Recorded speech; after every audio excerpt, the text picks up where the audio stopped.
Hello everyone, this is Lexicon Architect, and for today's commander, we're going to be looking at Umori the Collector, a 4-mana Golgari Ooze that says, as it enters the battlefield, you choose a card type. We're going to choose creature, and spells you cast at a chosen type cost 1 less to cast.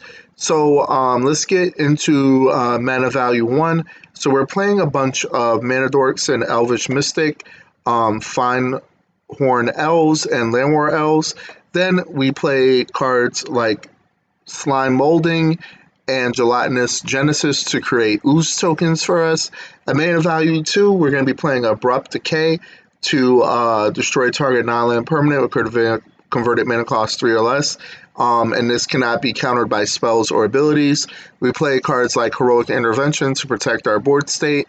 Metallic Mimic, as an ETBs, we're going to choose Ooze.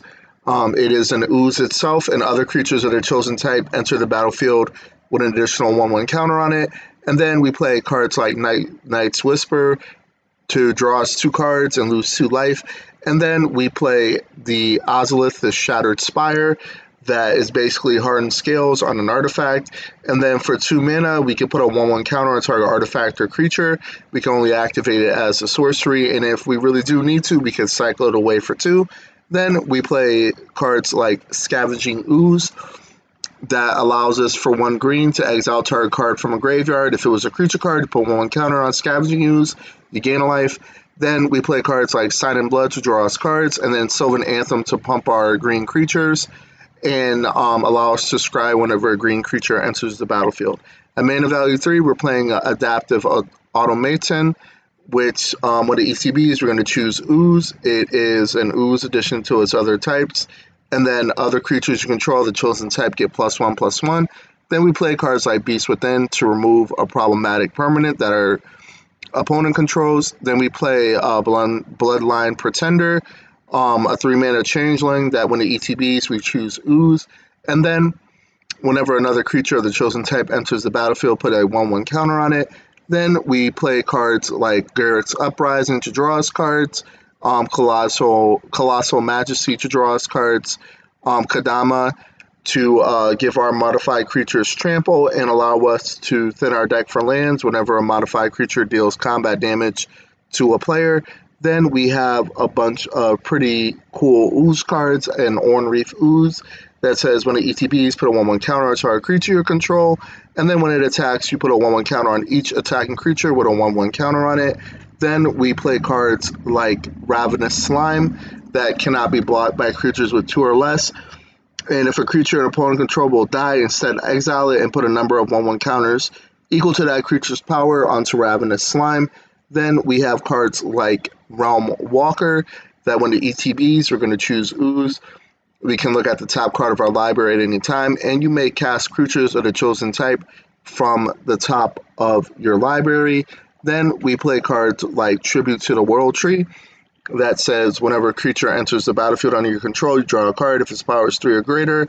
Otherwise, you put 2 1/1 counters on it. At mana value 4, we're playing Beast Whisper to draw us card. Then we play Bio-Waste Blob, which gives your Oozes +1/+1. But the cool part about this card is at the beginning of your upkeep, if you control a commander, you make a token that is a copy of it. So you're going to, as long as your commander stays on board, you're going to keep generating copies of Bio-Waste Blob during your upkeep and continuously pumping your Oozes. Next, we play Crippling Fear to give non-Oozes -3/-3. Damnation in Massive Board Wipe. Guardian Project to draw us cards, Harmonize to draw us cards, and then Second Harvest that says for each token you control, create a token that is a copy of that permanent. At mana value 5, we're going to have Acidic Slime. When it ETBs, you can destroy target artifact, enchantment, or land.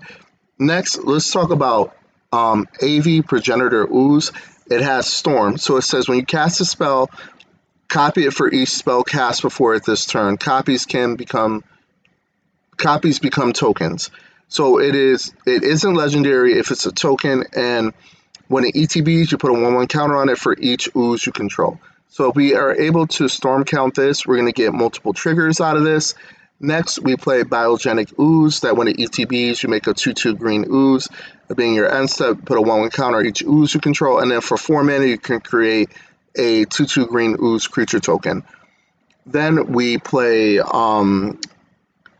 Overwhelming Stampede as our late game win con that says until the end of the turn, creatures you control gain trample and get XX, where X is the greatest power among creatures you control. Next, we have at mana value 6, we have Slurk All Ingesting. It ETBs with 5/1/1 counters on it, and then whenever it or another creature you control dies, if it had one more counter on it, put a 1/1 counter on each creature you control that has a 1/1 counter on it. And then finally, our last card is Ancient Ooze. It is mana value 7, and it has power and toughness equal to the converted mana cost of each other creature you control.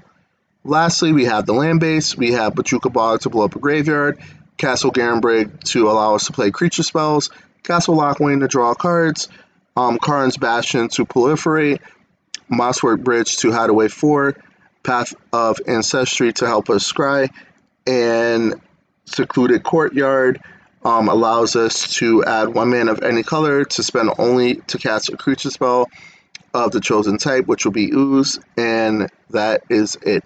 So that's the deck in a nutshell. It's going to cost you $238. Enjoy.